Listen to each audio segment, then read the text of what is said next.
This episode is sponsored by Squarespace. Whether you need a domain, website, or online store, make your next move with Squarespace. When I first came across Sissela's work, I was immediately struck by the quality of her portraits. They had that beautiful editorial style, something in the sort of vein of Annie Leibovitz. But what impressed me more was the eye contact that her subject had with the camera, and the way that it was obvious that Sissela was drawing her subject out to make a really connected portrait. All portrait photographers will know firsthand what a hard thing this is to do. I mean, it's relatively easy to develop a style for yourself. It really just takes practice and a bit of time to work out what the visual look of your images is. But we also know that if we don't manage in the moment to get our subject to connect with us and with the camera, we can have something that looks super polished, but just feels a bit cold and soulless. It's that connection which can take a portrait from just good and serviceable to really great. So in this interview, I asked Sissela about her approach to connecting with her portrait subjects and drawing them out. And she gives some fantastic advice in this video for those of us who want to take more compelling images of other human beings. And it also just so happens that I'm catching Sissela at a really interesting point in her career. Over a decade ago, she left Scandinavia and moved over to the US and started a portrait photography business. And over those 10 years, she built that business to be really, really successful. Most of us would really envy the position she found herself in. But for herself, she found herself completely burned out and being asked again and again to make work that she just didn't care about. There's this old adage that says we need to make sure that we place our ladder against the correct wall before we start climbing. So many of us in our careers have found ourselves journeying forwards, making progress, getting to the top of that particular wall, only to find out that it's the wrong wall and we don't want to be up there. And so we have to climb back down, which is a difficult thing to do, so that we can take that ladder at the bottom and move it up against the correct wall and start again. So in this interview, I also wanted to capture this part of Sissela's story and her courageous move back home to Sweden to begin again, because I think so many of us can relate to that feeling of burnout and the bravery it takes to admit that we've been climbing the wrong ladder the whole time and we need to start over. In the liminal space she finds herself in, she may not have any neat answers at this point, but she has some fantastic advice for those of us who want to redirect ourselves from where we're at the moment and how we can take care of ourselves during that process. So I'm going to shut up now and let you hear from my friend, Sissela Johansson.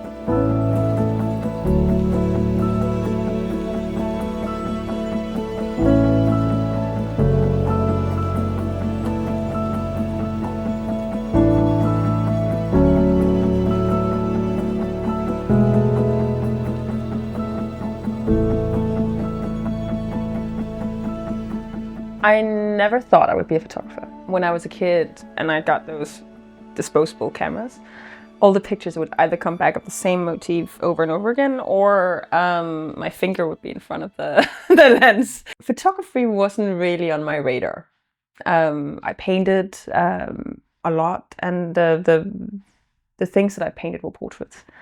I was always frustrated because I couldn't capture the thing that was in my brain. Well, at some point, around 19, I became a model. And I became friends with this photographer who, we kind of roamed the same circles. We were at the same club that we frequented. It was like where all our friends went, all that stuff. And he hands me this, back then, very expensive camera, 5D Mark II. And he hands it to me and said, take pictures. And I'm like, I'm going to break it. Why would you do such a thing? Like, why would you give that to me? I'm going to break your very stupid expensive camera. But he insists, and I walk around this club. All the settings are already pre-made. I knew nothing about settings back then. And I snuck around and photographed these moments and these people, and something came alive in me. It was this like, whew, this is interesting. It's like a whisper of something. And it's like, well, it looks like you might have the eye, the infamous eye. And that's kind of it. Like, I was hooked.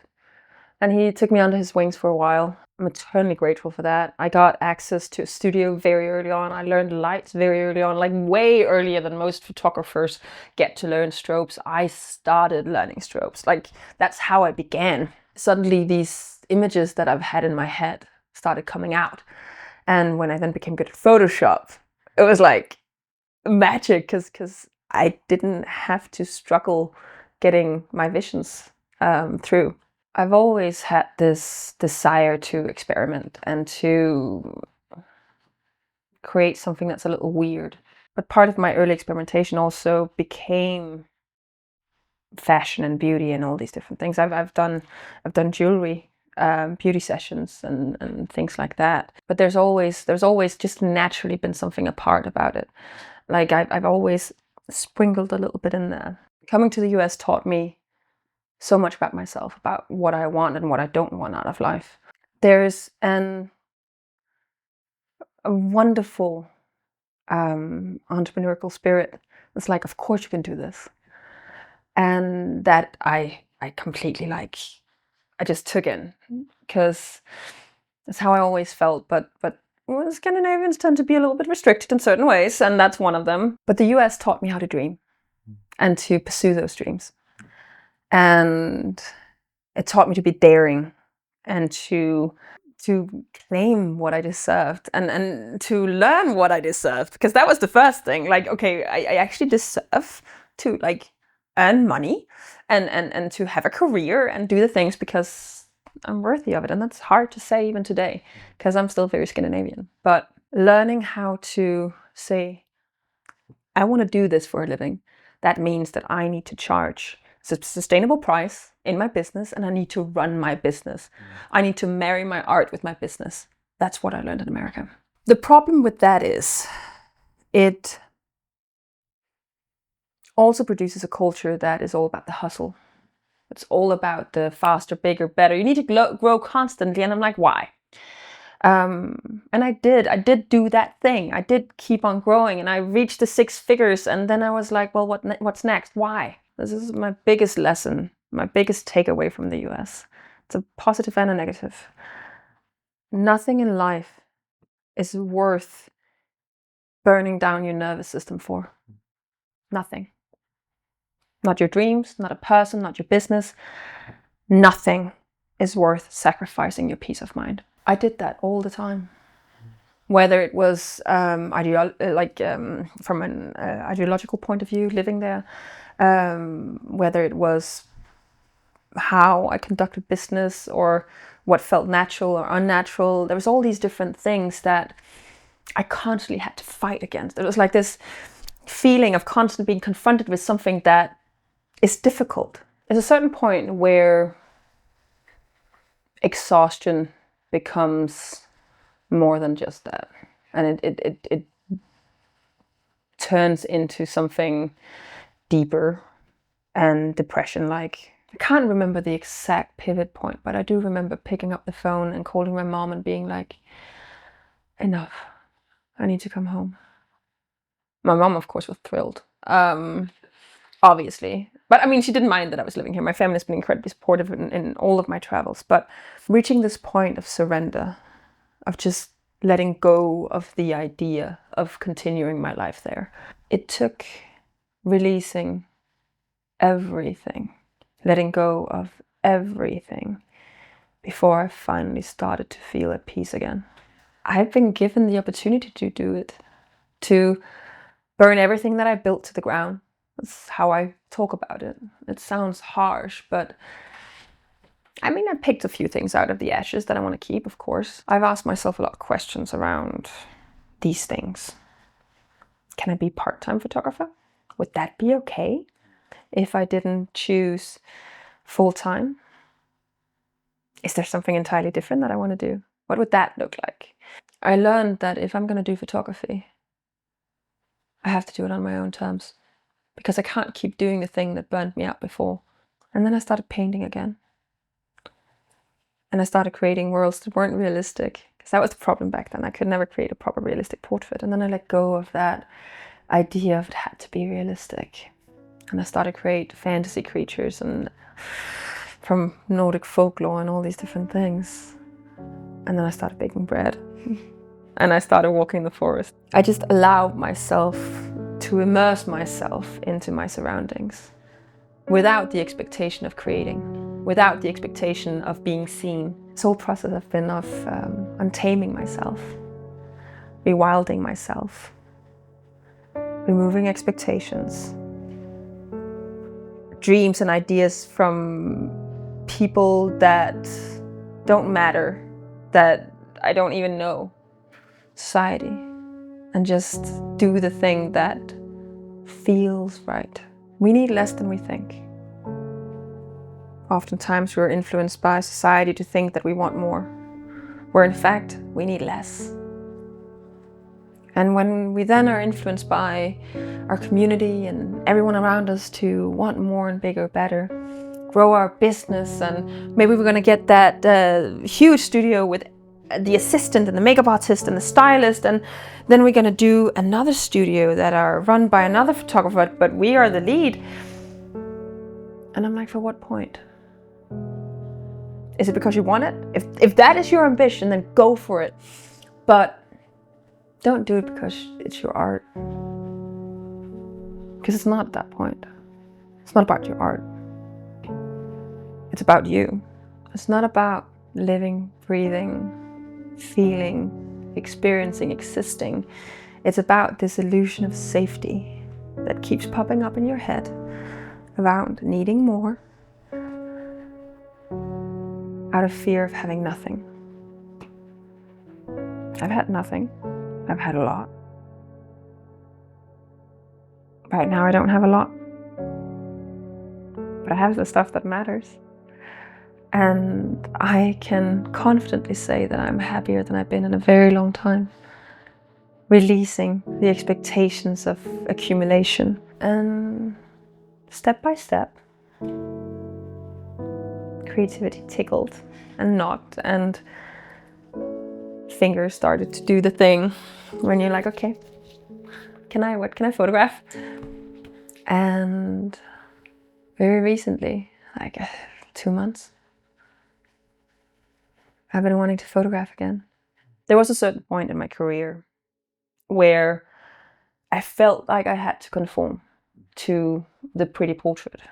And I remember doing it for a while. It was like back when I was starting my business in the US, and I just felt myself drifting further and further away from the core of my work, of my art. Like, I could see the images becoming more and more polished, finding a lot of pride in managing to get the skin just right. Then I started looking at it, and there was a day that I realized it looked like everything else I saw out there. I'm very emotional and I'm very physical in my emotions, so I got a very visceral response to it. I wanted to puke. Every time I looked at that work, and still every time I look some of that work, I want to puke, because it's so pretty. I'm so exhausted by pretty, because everything in society these days is about being pretty. Like, you have to be polished and pretty, and like you can get edited to perfection so easily. But I've always, in my entire life, it's been about humanity. But the pretty picture now is something that I actively fight against, because I don't want more prettiness in the world. I want more humanity, I want more realness, I want more emotions, I want more authenticity. The thing about photographing humans, and not just models or creating pretty pictures, is that you have to look for the human moments. So you can't just post someone just so and expect them to look human. Like, yeah, sure they are. Like, of course they are. We all are. But humanity is drawn out in the moments in between. And I'm not saying like they're giggling at something I'm saying. That could be it, but that's not it. It is the moment where a person surrenders to the situation and just relax into their own body. Like, I always tell people I photograph to, like, sit down on the chair, if they're sitting on a chair, and then how would you, person you are, naturally sit on this chair? It's the first clue that I get to the type of person that they are. Because if they sit cross-legged and kind of prim and proper and straight, then I know what type of person they are. And I know which direction to take them. If they kind of just slouch over and naturally relax in a certain way, then I know what type of person they are and how to photograph them. So I look for those little moments of surrender, of the in-between. is not in the perfect pose. You know, those photographers that have like a whole list, and then you need to do this pose, and then you need to do that pose, and they even have it listed. You can do so many poses. And I'm like, but why? Because they just need to move, and they just need to be, and you just need to allow them to be. And that's where the magic happens. We're often told that we need bigger and better, and we need the new camera, and we need the new lens, and we need the best light, and then we're gonna get the good portrait. And you see people chasing these gear things, and they still produce images that are okay, I guess. A good portrait can be taken with a phone. It's not about the gear. It's about the human that's sitting in front of you, allowing themselves to be seen by you. I talk about connection a lot. And connection is such an arbitrary word, and it's being used more and more and more. In my opinion, connection is about allowing someone to be present with themselves in front of you. It's not about forcing them into poses. It's not about making them laugh or making them feel validated. Those can help, but it's about holding space for someone to allow themselves to be seen by you in a way that feels authentic to them. Connection is not about your ego. That needs to be left at the door, because photographing someone, a portrait, is not about you. Sure, you have some skills, some techniques that you have developed to be able to sit in that moment and photograph that person and create a beautiful portrait. But it's not about you.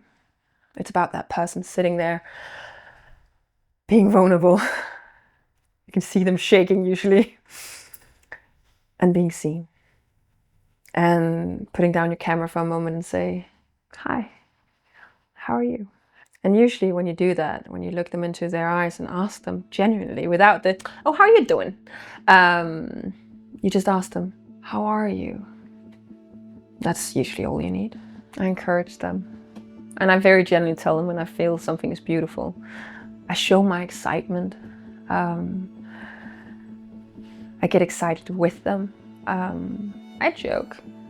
It's just two people interacting with each other.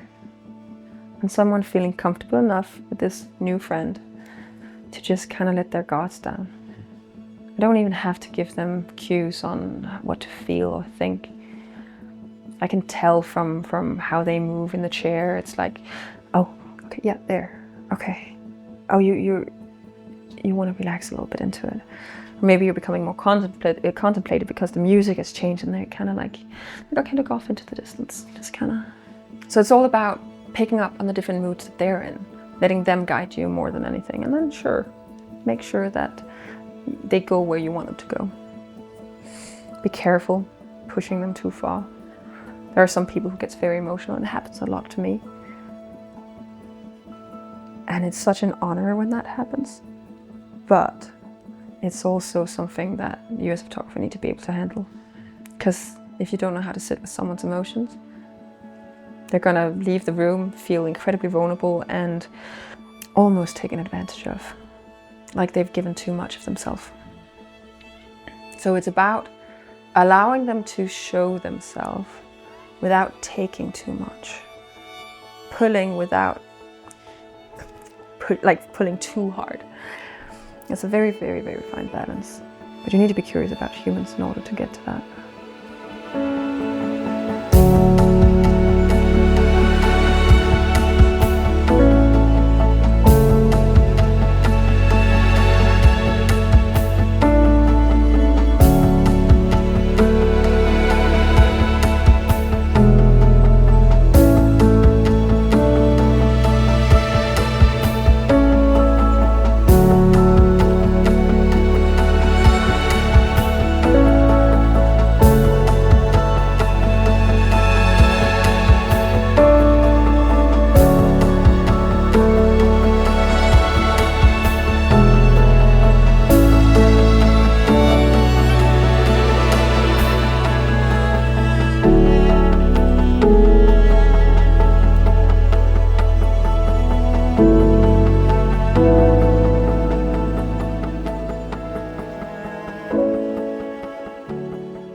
So I hope you found that interview encouraging and that you've taken a lot away, especially those of you who are portrait photographers, that you can really now start to think about how you can better connect with the subjects you have in front of you for your portrait and how you can draw them out and give them the space to be the person they really are. And for those of you who feel like you're at some sort of dead end in your journey because you took the wrong path at some point, I hope Sissela's courage and willingness to return home and to begin again gives you a feeling of safety in numbers, that you're not alone, that it can be done. It just takes a lot of courage. Many of us will hit that point in our journeys at some point where we don't really believe in what we're doing, that we feel like we're chasing the wrong thing, and in the process, we're burning out.